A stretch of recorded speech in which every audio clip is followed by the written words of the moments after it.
Hi, it's Brian Greenway from April Wine, and you're watching CMS TV.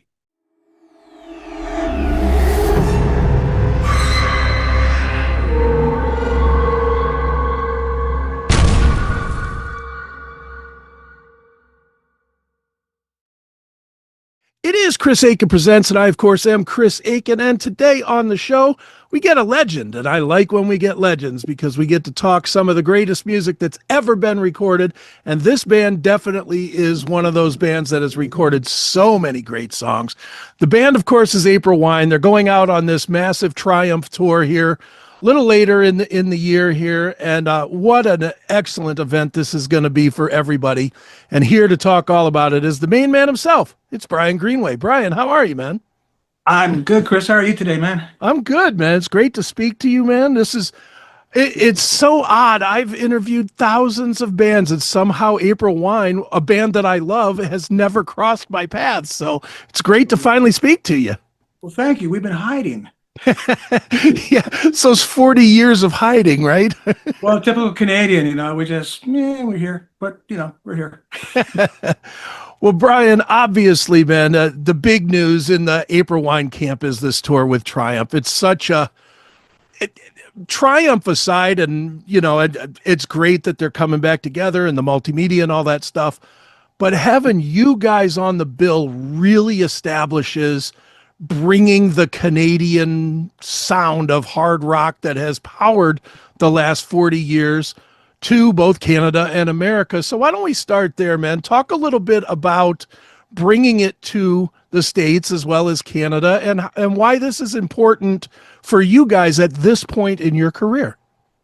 Well, when it was announced that Triumph wanted us to come on the tour with them, I said, what a great package this is going to be.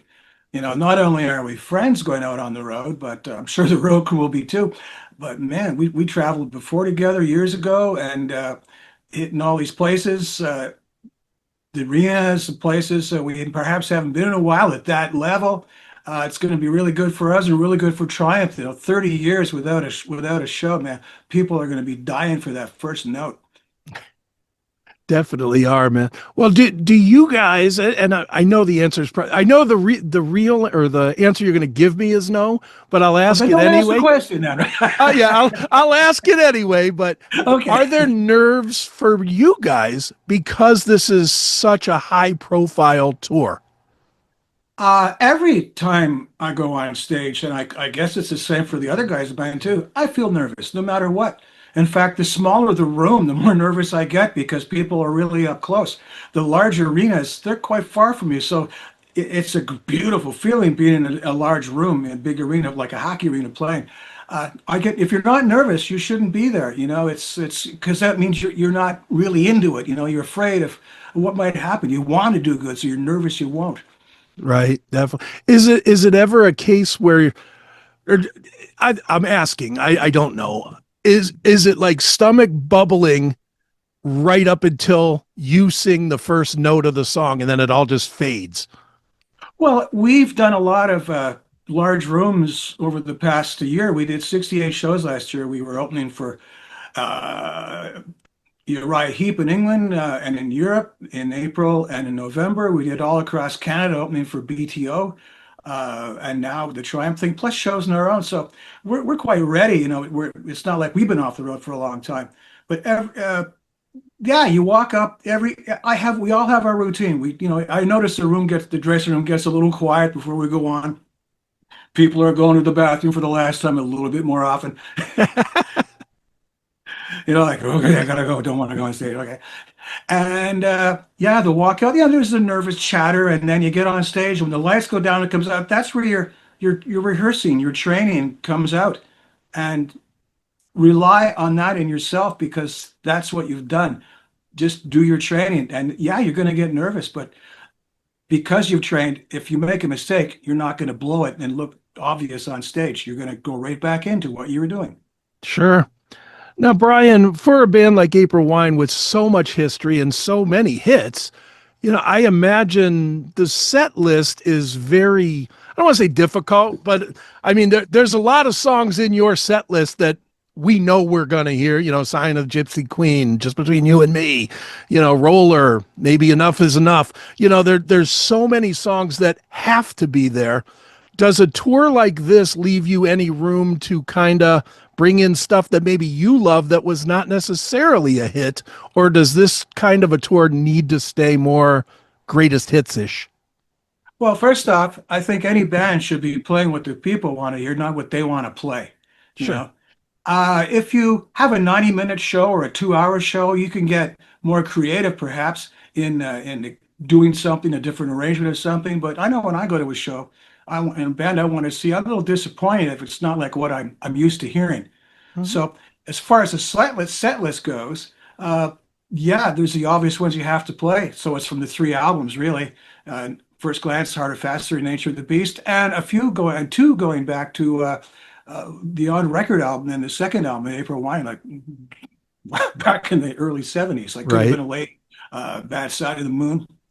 But I like to rocks, Gypsy Queen, Enough's Enough, Before the Dawn, Hot on the Wheels of Love. And in some areas, like we play St. Louis, we've got to play Shot Down Okay. off the Whole World's Going Crazy album because Keishi played it a lot there and made it a hit, a song you got to play, a local hit. Sure. Now, Brian, over you guys' history, you guys have played what I would call interesting shows just because they're not the I mean you've open shows for everybody from the Rolling Stones, which that does make sense, but then Stevie Wonder, which how that all comes to play, I don't know, but do you feel like your music is universal to audiences, or were these just situations like a Stevie Wonder where it's, hey, this is an opportunity, let's see how it goes? Well, that was a one-off in Montreal. I wasn't in the band then. That Okay. was in the early 70s. That was the old Montreal Forum. And Donald K. Donald Productions was bringing in Stevie Wonder, and Donald K. Donald Productions was also booking April Wine. So the typical promoter puts the opening act on if the tour didn't have an opening act to use. Right. Uh, but yeah, I mean, there's reasons why we haven't opened for Bob Dylan yet, too. Right. I hear you. That audience just wouldn't work. We did a week of shows with Steve Miller 2 years ago in Canada, and that was interesting. But his songs they're more top radio hits. Sure. And he's a prolific writer. He's got so many songs out there. I didn't even aware of them. I hear songs by him. He's recorded a lot more than I thought. And then that package worked well too. And he's such a nice guy, and everybody in the band was good. The audience was maybe not one that would go to our shows, but it was Canadian, so that they knew what we were doing. Sure. Now, Brian, I have to ask this just because I've never understood it. It seems like you guys, not just you guys, but Canadian artists have always had such a trouble breaking here, which to me makes no sense. You're right next door. And, I mean, there are artists that have, obviously, the Brian Adamses of the world and whatnot. But for the most part, and Rush. I mean, there are the big ones, but if for whatever reason a band like yours or even Triumph didn't have the super huge success here, or Aldo Nova, or there were so many that came out in that late 70s to probably mid 80s that found some success, but not the big success. Why do you think that was? I think of airplay and the fact, like you take Rush and Brian Adams, their songs were charting higher. They were doing more headlining. So you start off as headlining in a small place and you work up to a large arena. We were headlining the small places or the medium places, and then the album sales started to trickle off when music changed, and we weren't that far ahead, I think, where the Rushes and Brian Adams of the world were to catch on to that next wave. The guitar solo went out of fashion. The rock music went out of fashion in 87, 88. It changed. We weren't the flavor of the month anymore. And we weren't big enough, I think, to hang on there. But I think even the other folks, I mean, don't quote me on it, but the music changed and sort of everything collapsed. You look at the record sales and people that were producing albums being recorded, everything took a dive. Yeah. Hey, You, why are you watching this with commercials? Go commercial free and unlock exclusive content. Become a VIP today on Locals, Substack, or Rumble Premium. Stop waiting.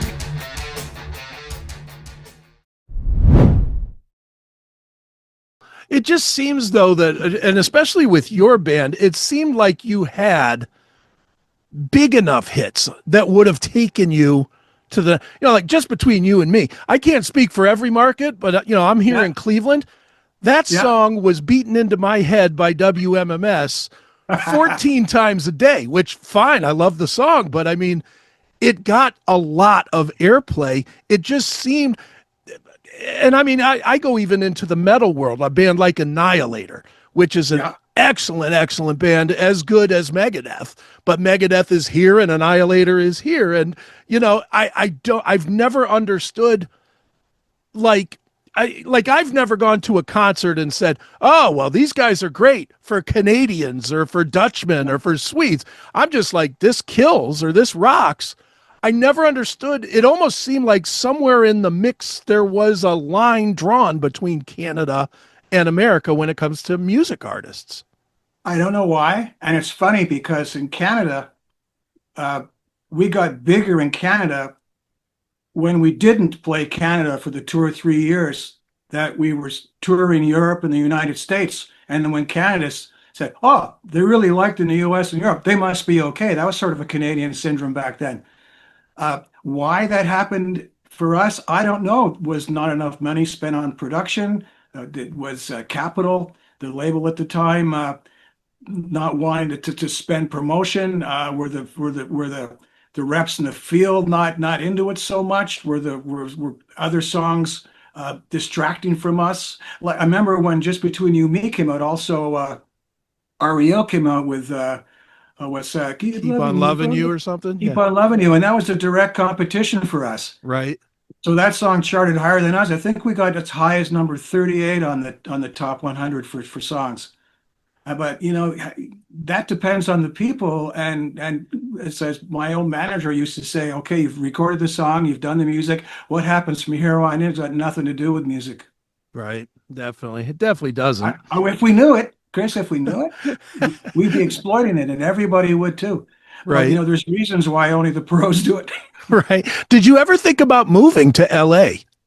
Yes, we did in '78. Before Roller came out, the band wanted to move, and I don't like big cities, Mm-hmm. And I thought if I wasn't as confident in it, I would have been lost in LA. Perhaps I would have been lost there, but we were, guys were looking at homes and how to get there.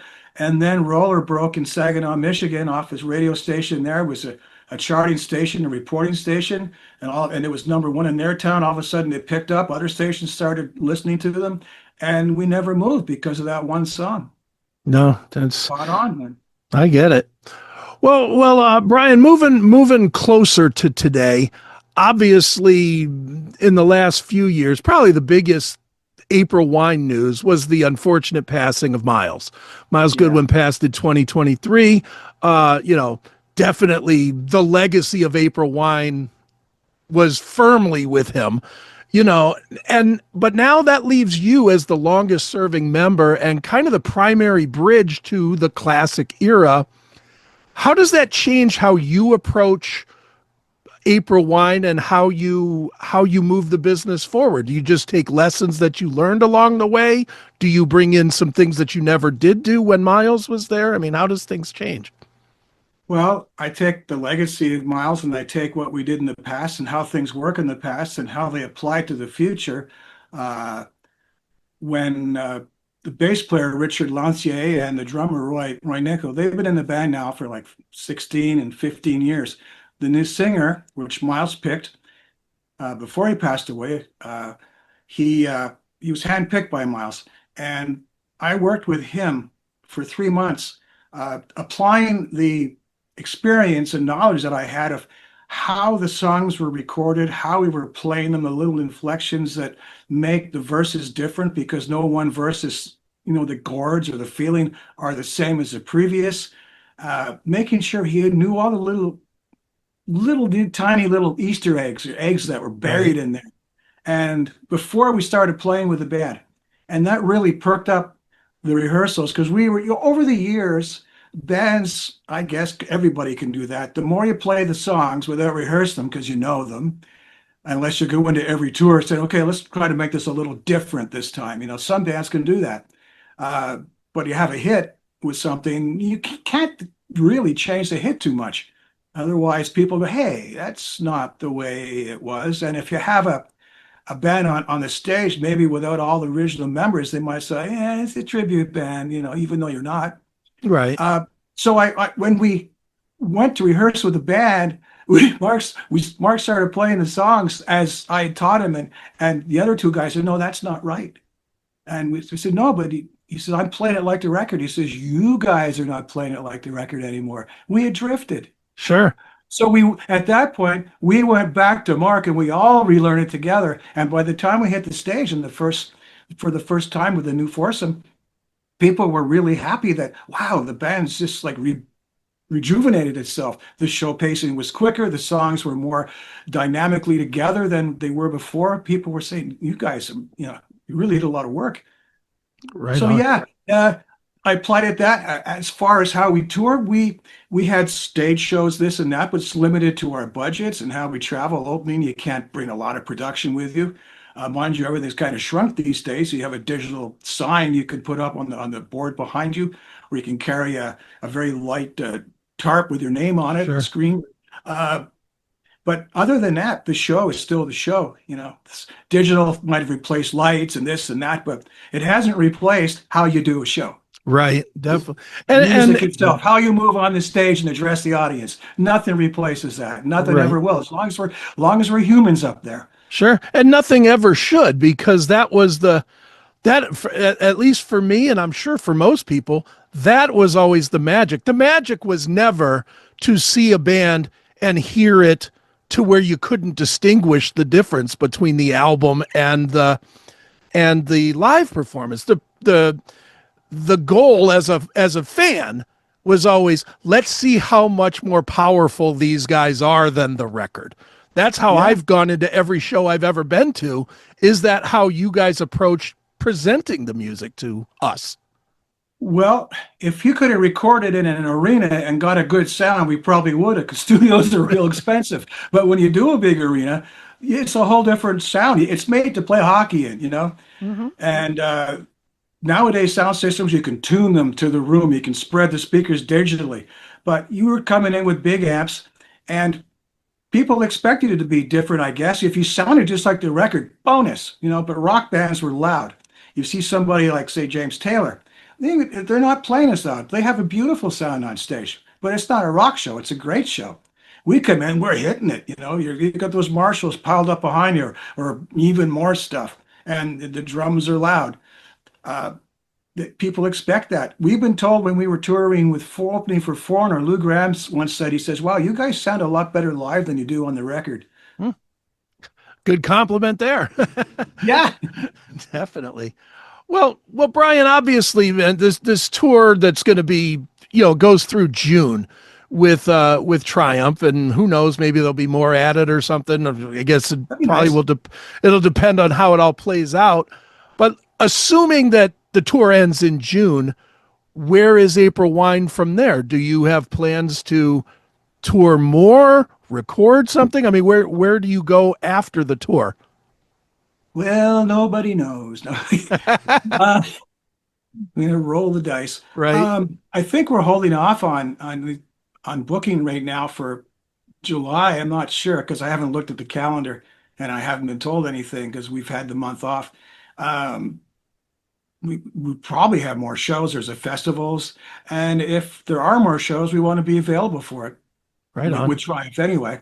And if not, well, the tour will be finished, and then we'll go on to other stuff like we did last year. Although we won't be going to Europe and we won't be going to England again. It's so soon. But Canada's 3,000 miles wide, but 100 miles Sure. deep.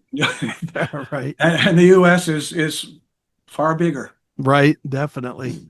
When you look today at the music, I'll call it business, but it's barely business at this point. Are you Are you secretly happy that you were born and came up when you did? Because you did in the time of financial wins for artists, where now, I mean, you come up now, if you can get noticed, you still can't make money. It's a totally different game now. Yeah. Well, I remember sitting in third row center at an arena in Montreal watching Jimi Hendrix in Wow. 1968. And not many people can top that. So I was third row center the to see Justin Bieber, you know. Right. Right. Now, if you're of the age and you're a big fan, yeah, that was something, you know. But being a guitar player, and back then, new albums were coming out almost every month by Hmm. everybody, and they're trying to top each other. Production was growing in technology advances. Uh, and what you could do in the studio. Look how even the Beatles, you know, that's going back a long way. When they started off 4 tracks, that was it. Then they went to 8, then they went to 16. That was a lot of tracks. Nowadays, what? Unlimited 240 tracks of music? What can you put on 240 tracks that's going to sound different than 16 or 8 tracks did? True. Get more metal in your inbox. The Classic Metal Show is on Substack. Listen or watch for free or subscribe for VIP exclusive content. Find us at cmspn.substack.com. And then what are you going to listen to it on as a fan where you can pick up all those nuances? Because a lot of times it just gets flattened down. Oh, it squishes it all in binary numbers because of streaming and you know everything is on your phone. Hmm. People are listening to music through their AirPods or whatever, headphones, not through the big speakers in the background in the studio. You've got to do a mix now for those things. When you're doing a mix for streaming, you got to do when you have your sound pressure. There's a limit for this stream. There's a limit for that stream. There's a limit and level for YouTube or whatever else. You got a lot more genres of streams to go to listen to. You can't do here's our mix, you know, and then when you master it, it was mastered for radio and for the technology we had at the time, turntables, Hmm. cassettes, you know, Right. vinyl. Now it's little earbuds, you know. Yeah. It's definitely a I, different world. well, you can't read. You remember we used to sit down and open up new album and look at it and read the liner notes while we're listening to the music and pass it around, going, "Wow, that's so cool," you Yeah. know.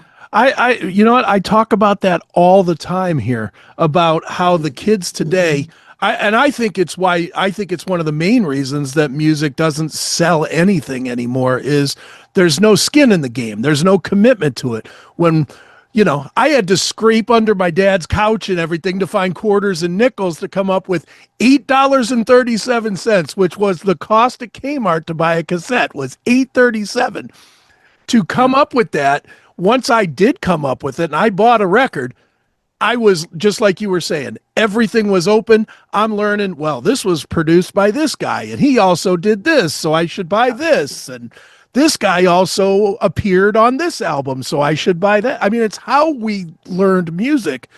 All of that is gone now with 1 inch squares on a Spotify screen. There's just Yeah. no connection to it anymore. And it's not tangible. When you buy something or listen to a stream, you're not holding anything but your Mhm. phone or so no wonder you think it's free. Right. You got that vinyl or cassette across the counter from the point of sale. You and took it home. You were holding on to something you had just bought and with money that you earned. Now you're spending money on your credit card. It feels like nothing. You Hmm. know, it's just, oh, here you go. That's why people get in debt probably because it's so easy to spend.